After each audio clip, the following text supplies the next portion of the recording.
A new national survey of just over 2,000 Americans finds disinformation now ranks as one of the country's top concerns. And when people pointed to where they see it, the same handful of platforms and one recurring name kept coming up: Elon Musk. This is the Daily Pulse for August 26, 2026. All right, let's dive right in. That number on your screen? 2,000. That represents the respondents in the 2026 Disinformation in Society report, which is a massive national survey conducted by the Institute for Public Relations and the polling firm Leger. What this data maps out so clearly is that Americans don't just see disinformation as a nuisance anymore. They see it as a top-tier threat to society. And when the researchers asked people where this threat was coming from, the data revealed a very specific architecture.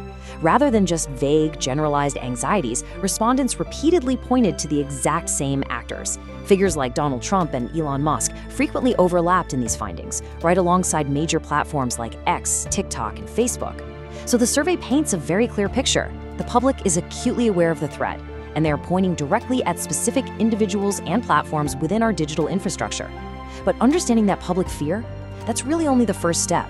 To truly grasp the threat itself, we have to look at the machinery behind it, which is rapidly evolving into a massive automated arms race. So let's start with Section 1, the disinformation threats. We are literally living right in the middle of a core paradox today. According to a recent analysis by the Genetic Literacy Project, they're a nonprofit organization focused on promoting science literacy. We are trapped in this crazy technological loop. Think about it.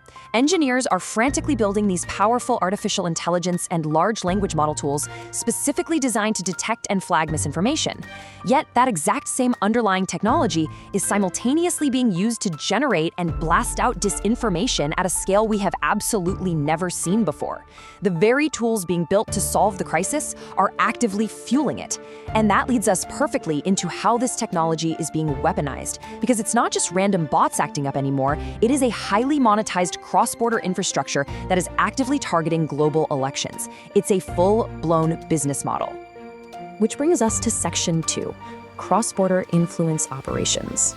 You might look at these national elections and think they're totally separate events, but they are actually forming one massive regional pattern.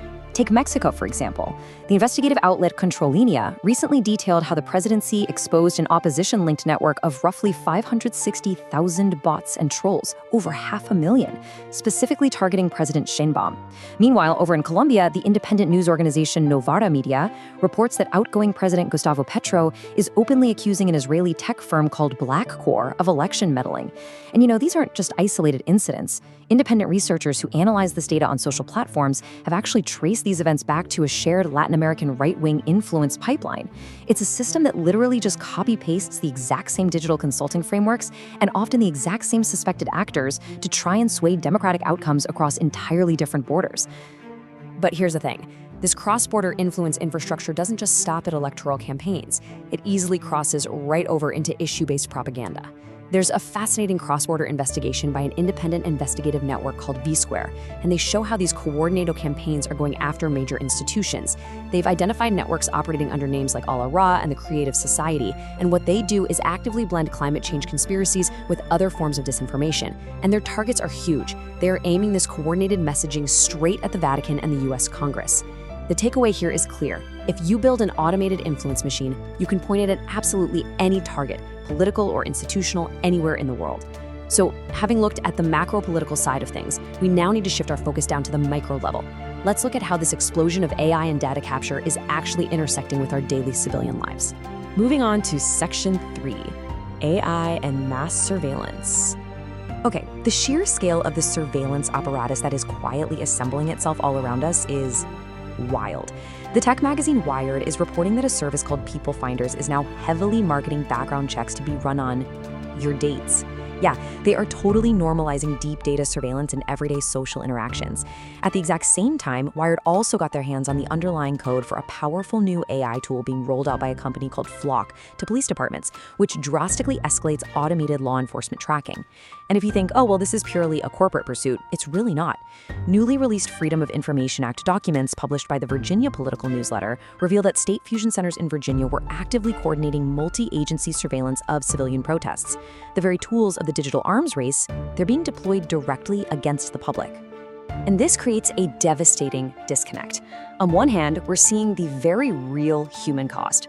Wired highlighted these absolutely tragic stories of teachers, people who have dedicated their entire lives to education, having their careers and mental health completely ruined by maliciously generated deepfakes.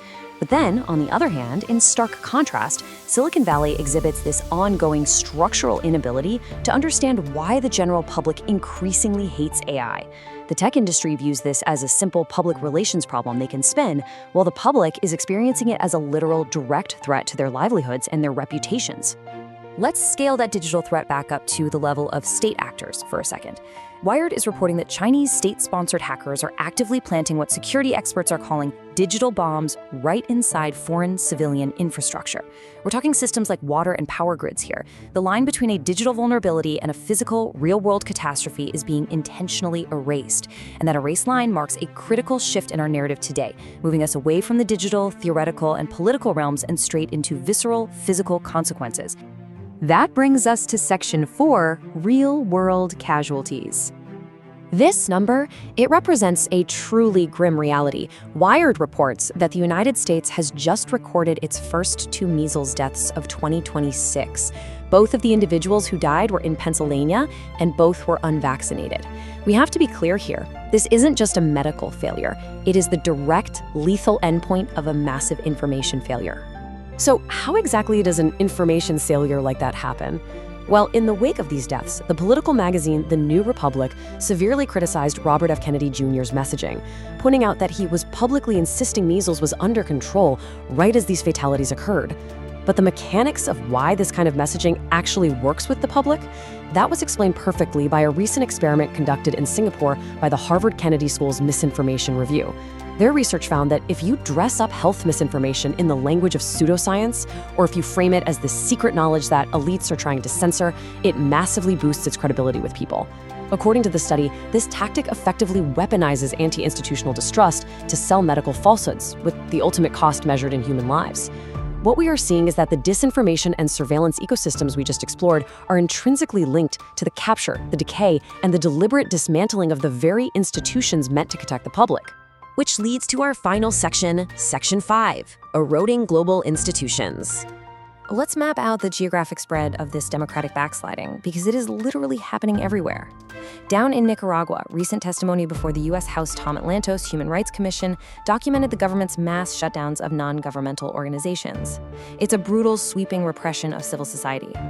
Over in Romania, the respected news outlet, hotnews.ro, published explosive testimony from judges and prosecutors exposing severe judicial capture. Basically, political interests are actively stalling cases just to protect the powerful. And in South Africa, a commission of inquiry covered by News 24 has been hearing step-by-step exactly how suspects in tender fraud systematically cultivated and literally bought political access. The institutional immune systems in all these nations are just being systematically disabled. But we cannot just look abroad and point fingers. We have to see how this institutional decay is manifesting right here in the US and the UK. Structurally, things are seriously fraying. The U.S. Court of Appeals for the D.C. Circuit recently ruled that the TSA completely violated basic notice and comment rulemaking requirements. In California, a state Senate committee brief explicitly warns that the Public Utilities Commission is structurally unable to adequately scrutinize utility rate spending. Culturally, we're seeing instances like Newsweek reporting on Republicans cutting funding for Dolly Parton's widely loved child reading program. And politically, Byline Times just reviewed the highly controversial first 100 days of the right-wing Reform Party holding local power in Norfolk, UK. Whether we're looking at structural failures in public utilities or these jarring political policy shifts, the sources all indicate the same thing. The foundations of public administration are increasingly under massive strain. And that pressure, it's reaching the absolute highest levels of international law. The Japan Times is reporting that the chief prosecutor of the International Criminal Court, who, by the way, is currently facing U.S. sanctions, has been actively urging Japan to step in and help counter the United States campaign against the court. We are basically watching a fundamental breakdown in international consensus and legal authority playing out in real time. Now let's weave our central characters and themes back in together, because all this decay invites immense systemic risk.